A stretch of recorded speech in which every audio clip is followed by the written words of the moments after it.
The Vajont Dam stands as a massive concrete monument, completely wedged between two vertical limestone cliffs. At 262 meters high, this double-curvature arch structure was built to withstand pure hydrostatic pressure. Look at the blueprint flow, where the curved concrete shape transfers billions of tons of water weight into the mountains. The core engineering design relied entirely on the absolute strength and rigidity of the surrounding solid rock foundation. Heavy-duty excavation machinery carved thousands of cubic meters of prehistoric stone to clear the narrow gorge. Engineers poured high-grade reinforced concrete continuously into massive modular steel formworks, day and night. An intricate network of internal cooling pipes was embedded inside the concrete walls to prevent thermal cracking. High-pressure cement grouting pumps injected specialized mixture deep into the limestone fissures to lock the bedrock. The massive concrete walls slowly rose, creating a thin yet incredibly strong arch barrier across the deep canyon. But beneath the surface of the grand engineering project lay a hidden, unstable geological tectonic fracture. Mount Toc overlooked the reservoir, its northern slope composed of fragile, highly fractured sedimentary rock layers. Deep inside the mountain base, a continuous thin layer of slippery clay acted as a dangerous geological fault line. As the reservoir filled for the first time, water began soaking deep into the mountain rock foundation. The rising water table increased subsurface pore pressure, destabilizing the fragile clay matrix beneath Mount Toc. Internal stress sensors placed along the concrete arch began recording minute shifts in the structural load distribution. Geological survey charts showed a slow, continuous downward movement of the entire mountain slope toward the water. Industrial drilling rigs extracted core rock samples, revealing deep saturation and structural failure of the stone. Despite the clear warning data, the filling process continued to test the maximum capacity of the dam. The concrete arch held perfectly, but the mechanical friction holding back the massive mountain slope was failing. Water continued to act as a silent lubricant, seeping deeper into the ancient fracture zones every single hour. Geological engineers installed a network of high-precision extensometers across the visible surface cracks of Mount Toc.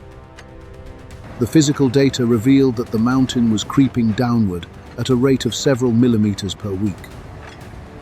Deep inside the observation tunnels, structural gauges detected a slow build-up of intense mechanical shear stress.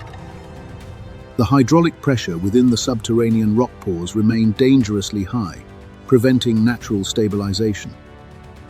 To mitigate the risk, the control center initiated a controlled drawdown of the artificial lake water level. As the water level dropped, the sudden reduction in stabilizing hydrostatic counterpressure accelerated the mass movement. The rock strata began breaking apart, generating low-frequency acoustic vibrations deep inside the mountain bedrock. Seismographs installed near the concrete arch recorded a continuous swarm of micro-earthquakes underneath the reservoir. The solid limestone layers were crushing each other, grinding the internal rock matrix into fine dust. A massive, deep-seated block of earth, stretching over 2 kilometers wide, was now completely detached. The engineers rushed to clear the lower observation decks as the internal structural deformation increased. Heavy steel cables, anchoring the geological telemetry equipment, snapped under the intense tension of the moving earth.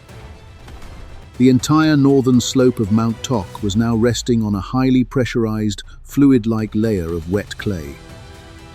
The structural integrity of the mountain base had collapsed, leaving only friction to prevent a catastrophic slide. A state of silent crisis enveloped the facility as the rate of movement reached critical limits. The velocity of the mountain slide increased sharply, moving from centimeters to almost a full meter per single day. Heavy-duty industrial water pumps worked at maximum output to drain water away from the failing rock joints. But the natural drainage paths inside the limestone layers were completely blocked by crushed sedimentary debris. Deep underground, the enormous frictional heat began to flash boil the trapped groundwater into highly pressurized steam. This thermodynamic reaction reduced the remaining friction between the geological strata to practically zero. The massive concrete arch dam was now acting as a giant plug, holding back a moving mountain mass. Automated laser surveying stations placed around the canyon detected severe structural deflections along the concrete crest. Heavy steel-reinforced bulkheads inside the spillway tunnels groaned under the immense shifting weight of the mountainside. The entire valley system was experiencing a massive imbalance of physical forces that no engineering model had predicted. Geological monitoring stations at the upper ridge recorded massive sinkholes opening up across the subalpine forest. Thick roots of ancient pine trees were violently ripped apart as the topsoil layer sheared completely away. An eerie silence hung over the reservoir as the water surface became unnaturally calm before the collapse. The technical control room lost all incoming data from the deep borehole piezometers due to sheared cables. Emergency warning lights on the main mechanical console illuminated, signaling an irreversible geological failure sequence. The countdown to the single most violent displacement event in civil engineering history had officially begun. The clock reached exactly 22:39 hours on the night of October 9, 1963. Without a single sound of thunder, the entire northern mass of Mount Toc broke away along its baseline. An enormous mass of 250 million cubic meters of solid rock fell down instantly. The giant geological landslide traveled down the steep slope at a velocity of over 100 kilometers per hour. This massive kinetic force struck the deep-water reservoir, creating an instantaneous displacement of the entire lake. The impact generated a massive hydraulic shockwave, sending a colossal wall of water up the opposite mountain slope. A secondary tidal wave surged backward, completely covering the nearby lakeside villages under 50 meters of water. The primary water wave transformed into a massive surge, rising over 250 meters into the air. This gigantic wall of water bypassed the top of the dam, completely overtopping the solid concrete crest structure. As the water poured over, it created a massive aerodynamic pressure wave through the narrow lower canyon gorge.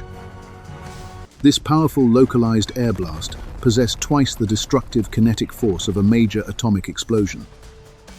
The extreme air displacement shattered concrete structures and stripped all soil down to the bare bedrock instantly.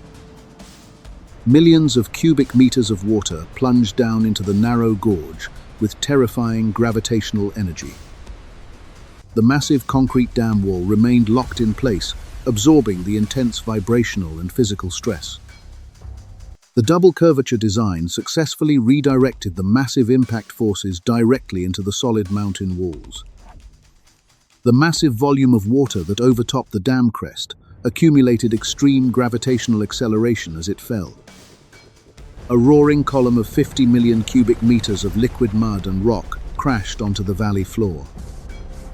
The physical impact created a massive seismic ground vibration that shook the entire Veneto mountain region instantly. The town of Longarone, located directly at the mouth of the narrow gorge, faced the full kinetic surge. In less than 4 minutes, the entire structural layout of the historic valley settlement was completely flattened.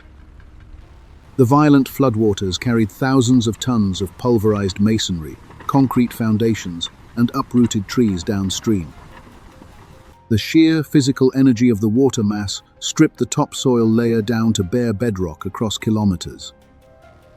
Industrial brick factories, railway lines, and heavy iron bridges along the Piave River were obliterated instantly.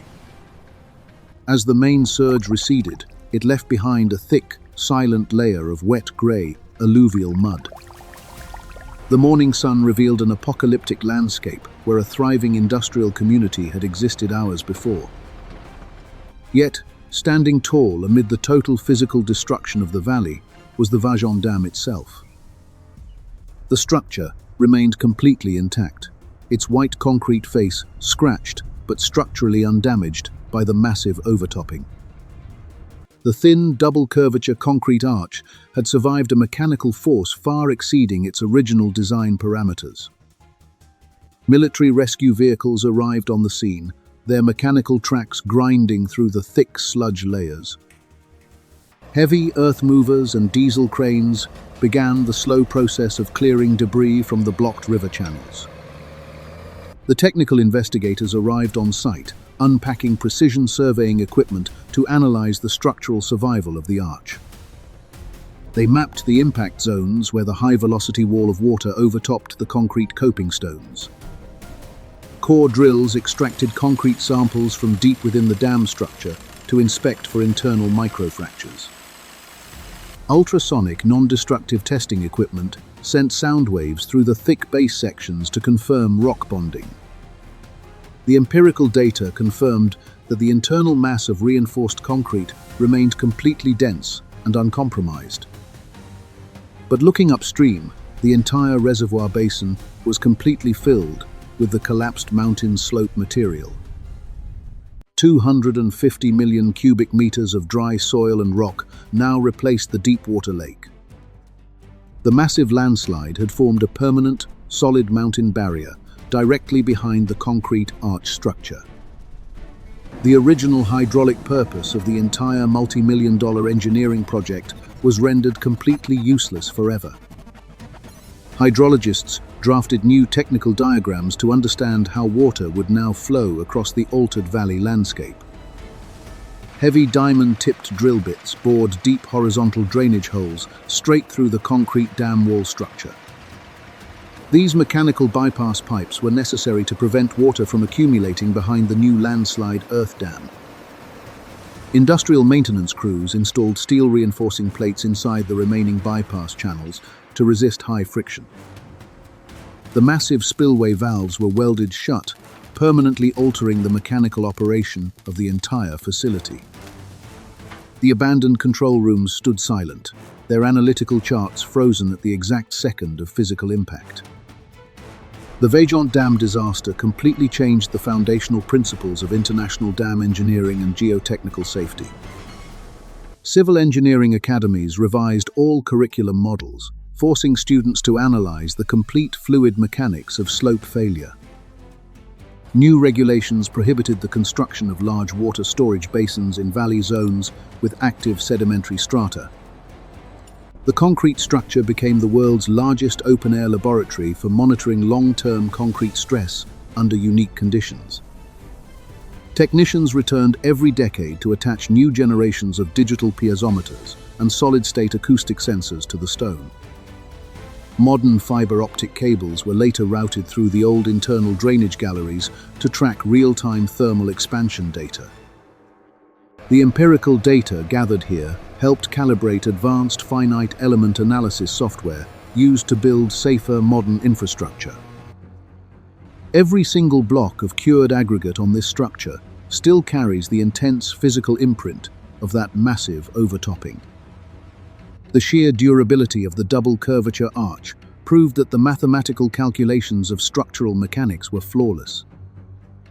But the total failure to predict the landslide proved that engineering cannot ignore the dynamic realities of rock mechanics. The empty reservoir stands as a permanent industrial monument, a stark reminder of human ambition meeting natural limits. Heavy-duty security fences were installed along the concrete crest to isolate the deactivated infrastructure from unauthorized access. The massive iron intake valves remain deeply submerged in a dark sea of compressed silt and organic clay debris. Rainwater continues to drain across the smooth, curved concrete spillways, flowing down into the quiet, lower canyon bed. The structure stands completely silent today, absorbing the changing seasonal temperatures without a single millimeter of movement. The Vajont Engineering Archive holds thousands of original hand-drawn microfilms detailing every single structural calculation. These historic design sheets are scanned continuously, using high-resolution optical scanners to preserve the data.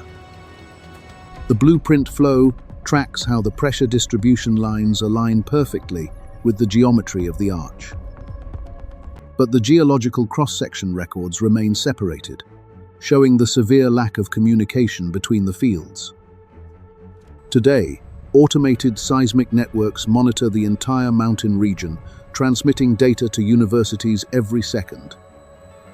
Laser reflectors mounted along the rock face measure the slightest physical movement under heavy seasonal rainfall.